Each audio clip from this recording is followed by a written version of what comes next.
accomplish the greatest and highest good for all. Okay, so just gonna kind of around a little bit, and then we're gonna set that right there. There we go. Okay, and now go ahead and gonna cleanse our energy here.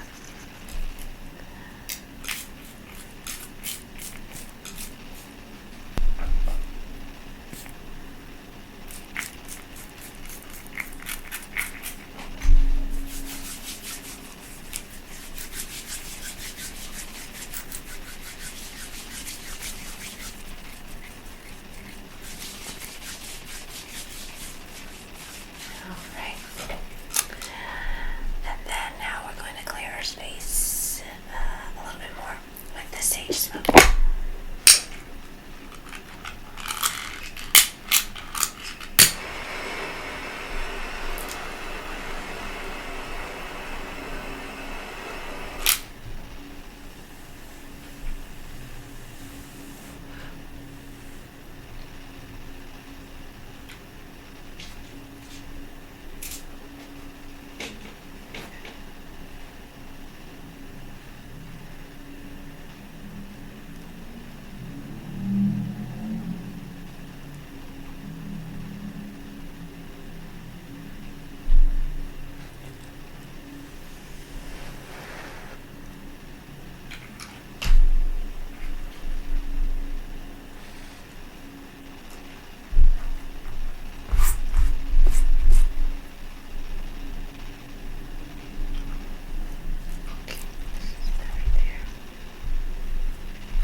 Summary of chapter 21. Okay,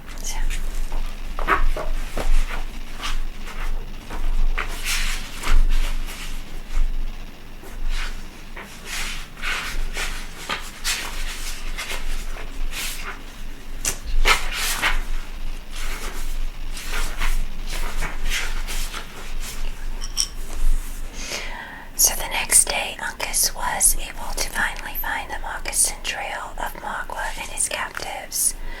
Uncas and the others follow it until it leads them to a trampled mess of an area, and the tracks are lost.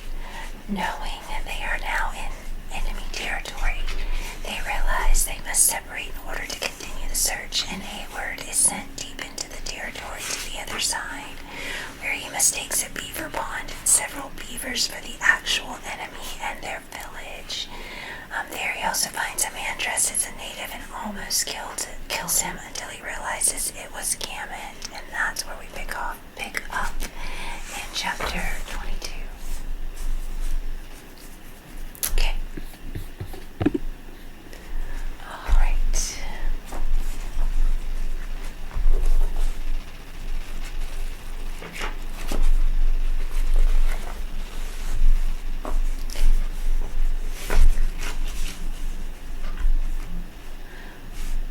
So this is a quote from Midsummer Night's Dream. Are we all met? Pat, and here's a marvelous convenient place for our rehearsal. Okay. The reader may better imagine than we describe the surprise of Hayward. His lurking natives were suddenly converted into four-footed beasts, his lake into a beaver pond, his cataract into a dam, constructed by those industrious and ingenious quadrupeds, and a suspected enemy into his tried friend, David Gammon, the master of psalmody. The presence of the latter created so many unexpected hopes relative to the sisters that, without a moment's hesitation, the young man broke out of his ambush and sprang forward to join the two principal actors in the scene. The merriment of Hawkeye was not easily appeased. Without ceremony and with a rough hand, he twirled the supple Gammon around on his heel, and more than once affirmed that the Hurons had done themselves great credit in the costume. Then, seizing the hand of the other, he squeezed it with a grip that brought tears into the eyes of the placid David and wished him joy of his new condition. You were about opening your throat, practicing among the beavers, were ye, he said. The cunning devils know half the trade already.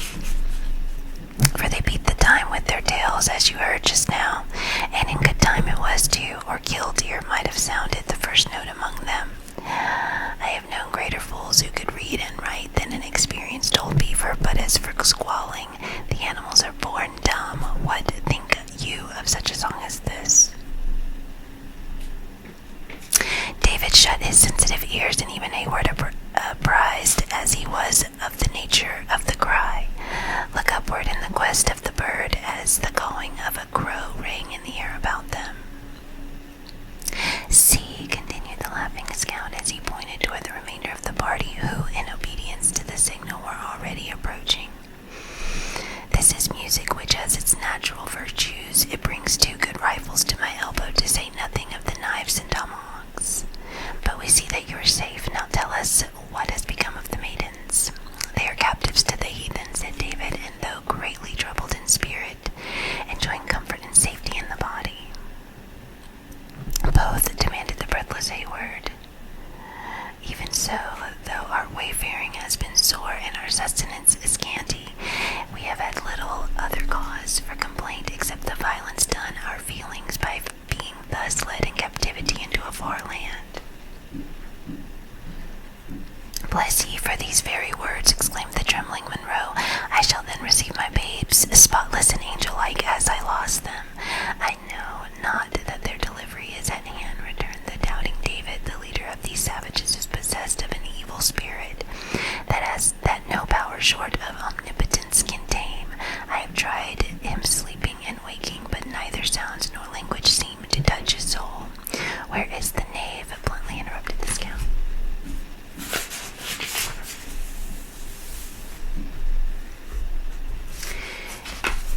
He hunts the moose today with this young man, and tomorrow, as I hear, they pass further into the forest and nigher to the borders of Canada.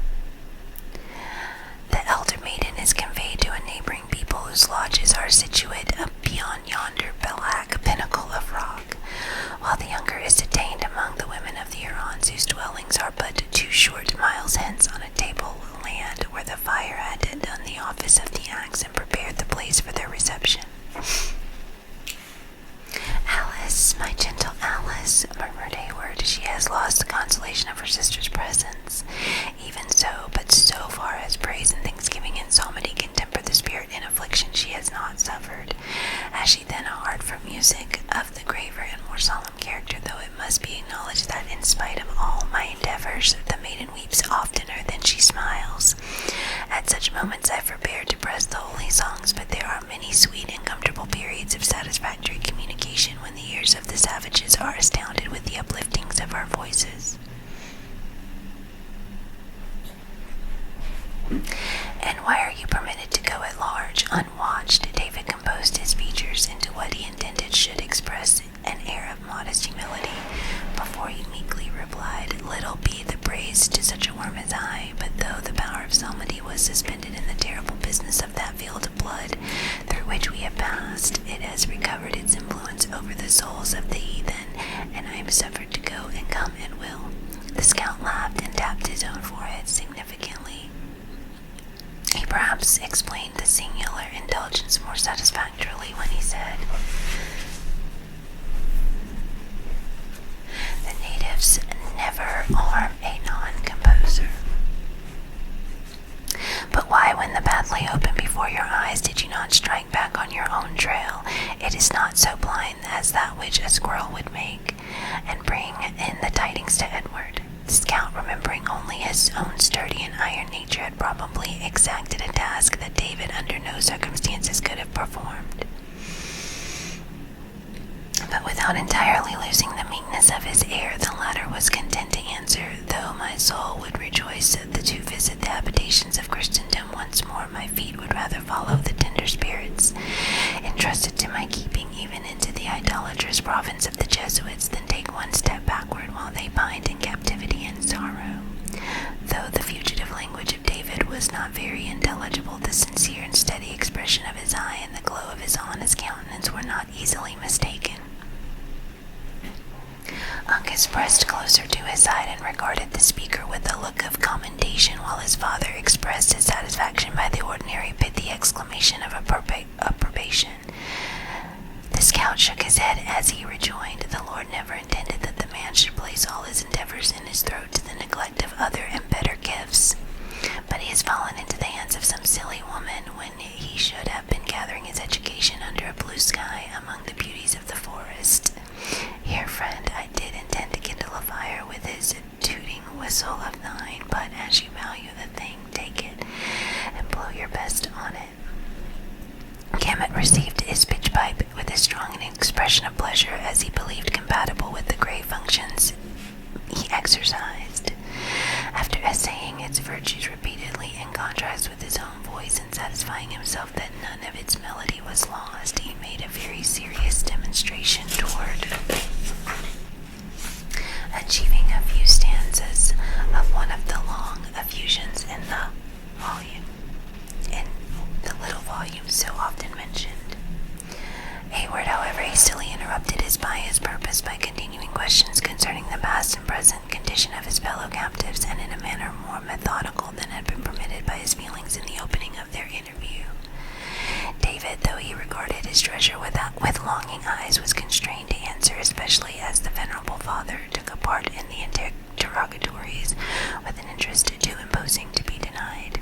Nor did the scout fail to throw in a pertinent inquiry whenever a fitting occasion presented. In this manner, though with frequent interruptions, which were filled with certain threatening sounds from the recovered instrument, the pursuers were put in possession of such leading circumstances as were likely to prove useful in accomplishing their great and engrossing object, the recovery of the sisters.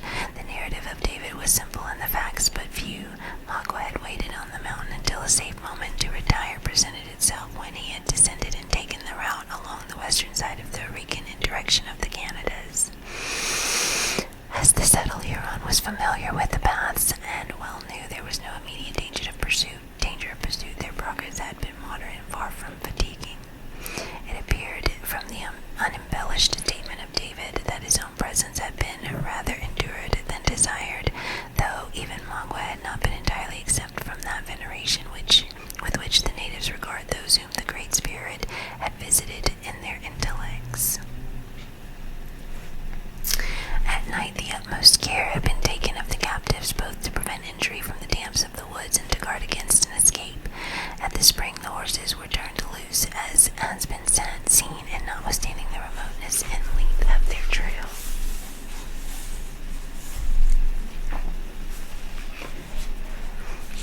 The sacrifices already named were resorted to in order to cut off every clue to their place of retreat.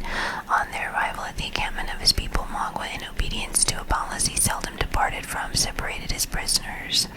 Gore had been sent to a tribe that temporarily occupied an adjacent valley, though David was far too ignorant of the customs and history of the natives to be able to declare anything satisfactory concerning their name or character. He only knew that they had not engaged in the late expedition against William Henry, that like the Hurons themselves they were allies of Montcalm, and that they maintained an amicable though a watchful intercourse with the warlike and savage people, whom chance had for a time brought in such close and disagreeable contact with themselves. The Mohicans and the scout listened to his interrupted and imperfect narrative with an interest that obviously increased as he proceeded, and it was while attempting to explain the pursuits of the community in which Cora was detained that the latter abruptly demanded, "Did you see the fashion of their knives? Were they English or French formation?" My thoughts were bent on no such vanities, but rather mingled in consolation with those of the maidens. The time may come when you will not consider the knife of a savage such a despisable vanity, returned the scout with a strong expression of contempt for the other's dullness. Had they held their corn feast, or can you say anything of the totems of the tribe? Of corn we had many and plentiful feasts, for the grain, being in the milk, is both sweet to the mouth and comfortable to the stomach. Of totem I know not the meaning, but if it appertain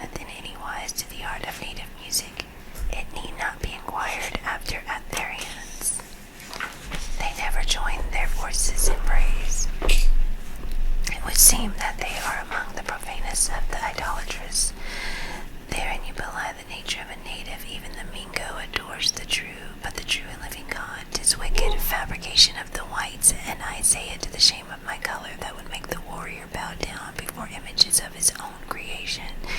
It is true they endeavor to make truces to the wicked one, as who would not with an enemy he cannot conquer. But they look up for favor and assistance to the great and good spirit only. It may be so, said David, but I have seen strange and fantastic images drawn in their paint, of which their admiration and care savored of spiritual pride, especially one, and that too a foul and loathsome object.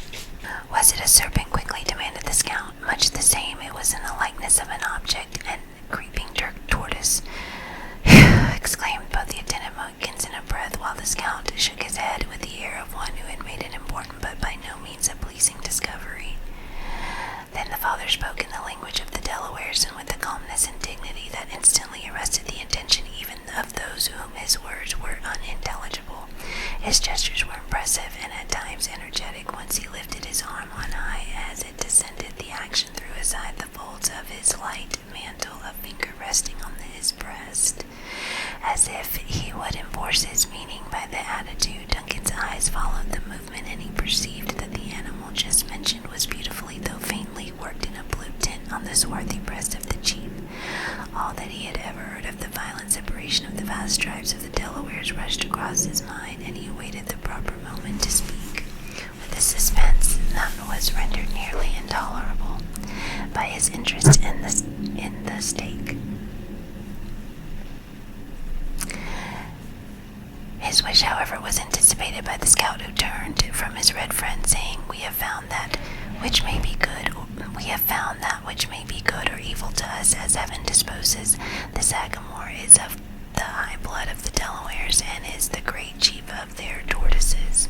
That some of this stock are among the people of whom the singer tells us is plain by his words, and had he but spent half the breath in prudent questions that he has blown away in making a trumpet of his throat, we might have known how many warriors they numbered. It is altogether a dangerous path that we move in, for a friend whose face is turned from you often bears a bloodier mind than the enemy who seeks your scalp. Explain, said Duncan. It is a long and melancholy tradition, and one I little like to think of, for it is not to be denied that the evil has been mainly done by men with white skins. But it has ended in turning the tomahawk of brother against brother, and brought the Mingo and the Delaware to travel in the same path. You thence expect it is a portion of that people among whom Cora resides. The scout nodded his head in assent, though he seemed anxious to waive the further discussion of a subject that appeared painful. The impatient Duncan now made several hasty and desperate propositions to attempt the release of the sisters. Monroe seemed to shake off his apathy and listen to the wild scheme of the young man with a deference that his gray hairs and reverend years should have denied. But the scout, after suffering the ardor of the lover to expend itself a little, found means to convince him of the folly of precipitation in a matter that would require their coolest judgment and utmost fortitude.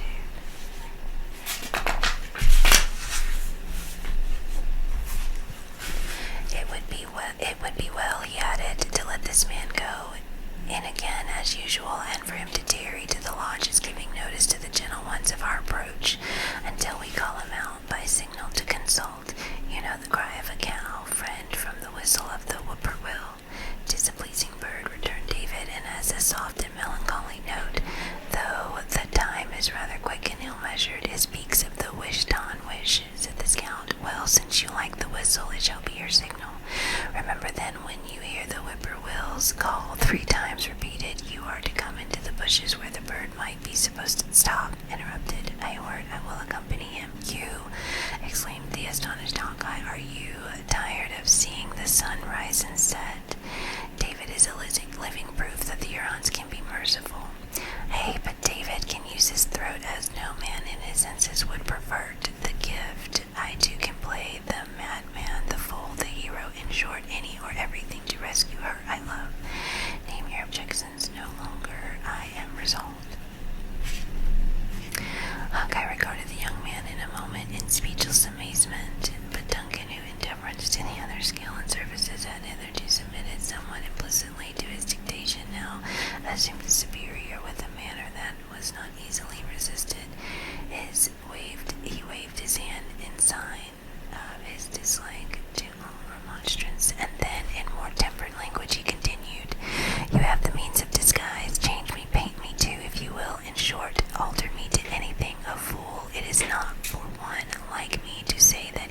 is already formed. By so powerful a hand as Providence stands in need of a change, muttered the discontented scout.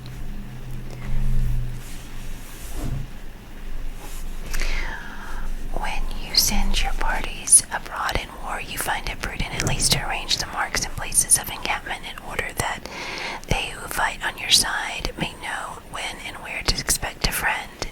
Listen, interrupted Duncan, you have heard from this faithful follower of the captives that the natives are of two tribes, if not of different nations. With one whom you think to be a branch of the Delawares is she you call the dark hair, the other and younger of the ladies is undeniably with our declared enemies, the Hurons. It becomes my youth and rank to attempt the latter adventure. While you, therefore, are negotiating with your friends for the release of one of the sisters, I will effect that of the other or die.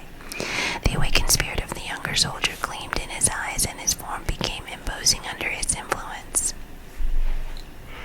Hawkeye, though too much accustomed to native artifices not to foresee the danger of the experiment, knew not well how to combat this sudden resolution. Perhaps there was something in the proposal that suited his own hardy nature, and that secret love of desperate adventure which had increased with his experience until hazard and danger had become in some measure necessary to the enjoyment of his existence.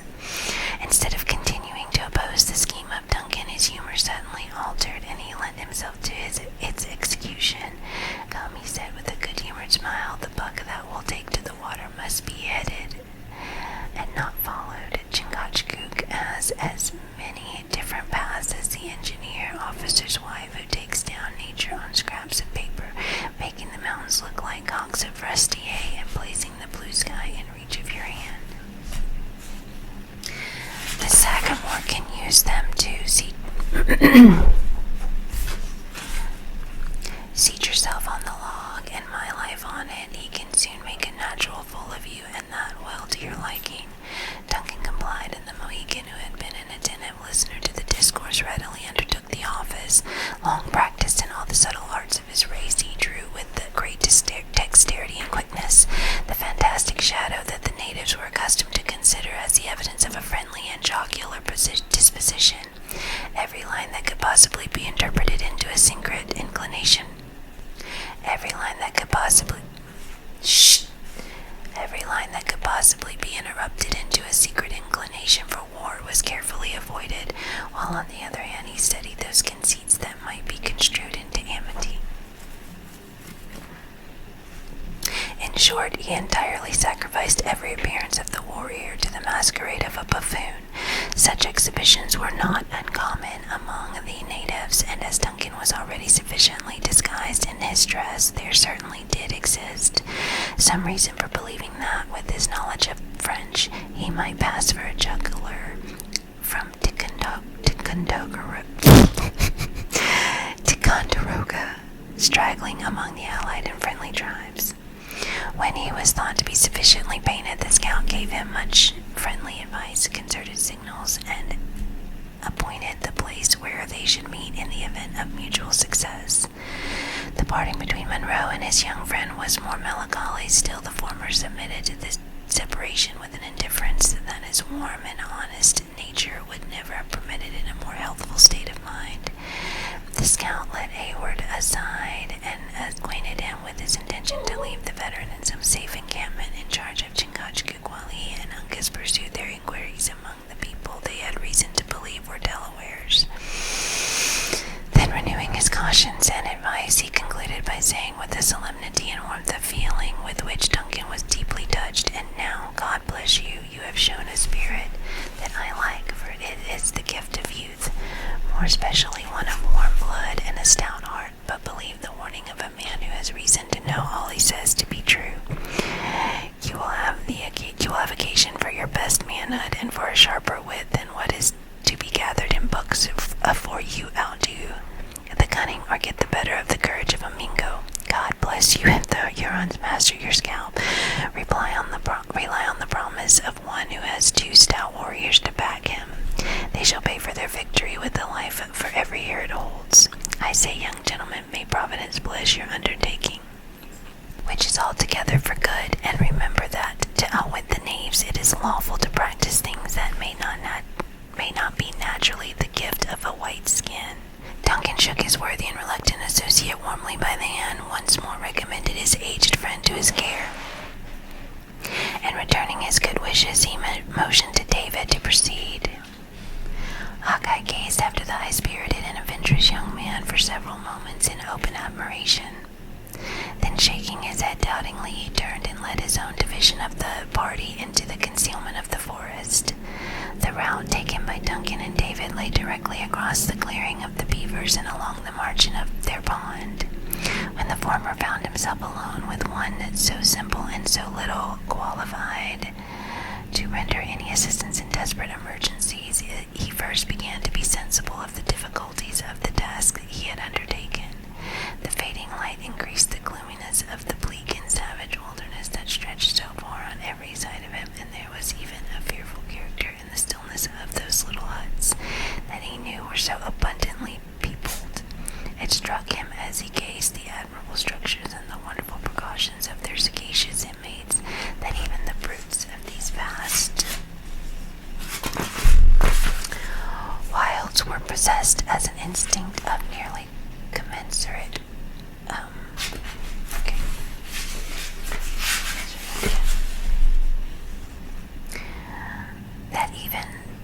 It struck him as he gazed at the admirable structures and the wonderful precautions of their sagacious inmates that even the brutes of these vast wilds were possessed of an instinct nearly commensurate with his own reason, that he could not reflect without anxiety on the unequal contest that he had so rashly courted.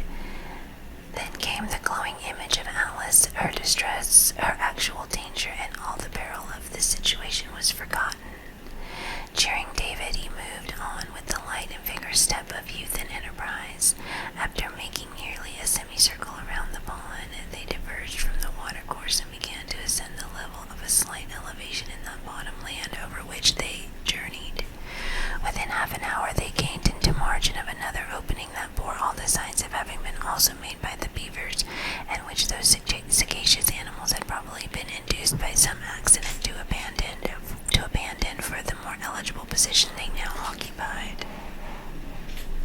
A very natural sensation caused Duncan to hesitate a moment, unwilling to leave the cover of their bushy path, as a man pauses to collect his energies before he essays any hazardous experiment in which he is secretly conscious they will all be needed. He profited by the halt to gather such information as might be obtained from his short and hasty glances.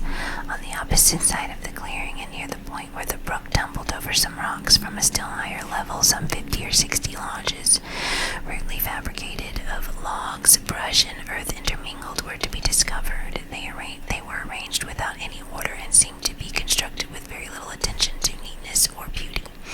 Indeed, so very inferior were they in the two latter peculiars to the village Duncan had just seen, that he began to expect a second surprise no less astonishing than the former. This expectation is no degree diminished. This expectation is no degree diminished when, by the doubtful twilight, he beheld 20 or 30 forms rising alternately from the cover of the tall, coarse grass in front of the lodges, and then sinking again from the sight as if it were to burrow in the earth. By the sudden and hasty glimpses that he got of these figures, they seemed more like dark, glancing specters or some other unearthly beings than creatures fashioned with the ordinary and vulgar materials of flesh and blood. A gaunt, naked form was seen for a single instant, tossing its arms wildly in the air, and then the spot it had filled was vacant, the figure appearing suddenly in some other distant place, or being succeeded by another possessing the same mysterious character. David, observing that his companion lingered, pursued the direction of his gaze, and in some measure recalled the recollection of Hayward by speaking. There is much fruitful soil uncultivated here, he said, and I may add, without the simple leaven of self-commendation, that since my short sojourn in these heathenish abodes, much good seed has been scattered by the wayside. The tribes are fonder of the chase and of the arts of men of labor. Returned the unconscious Duncan,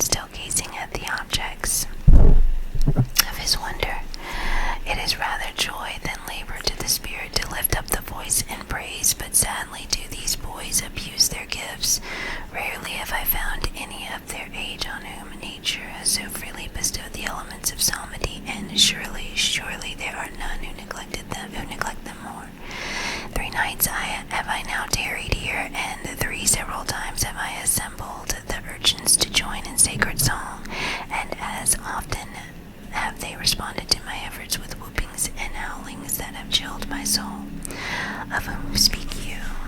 Of those children of the devil who waste the precious moments in yonder idle antics. The wholesome restraint of discipline is but little known among this self-abandoned people. In a country of birches, a rod is never seen, and it ought not to appear a marvel in my eyes that the choicest blessings of Providence are wasted in such cries as these. David closed his ears against the juvenile pack whose yell just then rang shrilly through the forest, and Duncan, suffering his lip to curl, as in mockery of his own superstition, said firmly, "We will proceed." Without removing the safeguards from his ears, the master of song complied, and together they pursued their way toward what David was sometimes wont to call the tents of the Philistines. Okay, awesome. So that was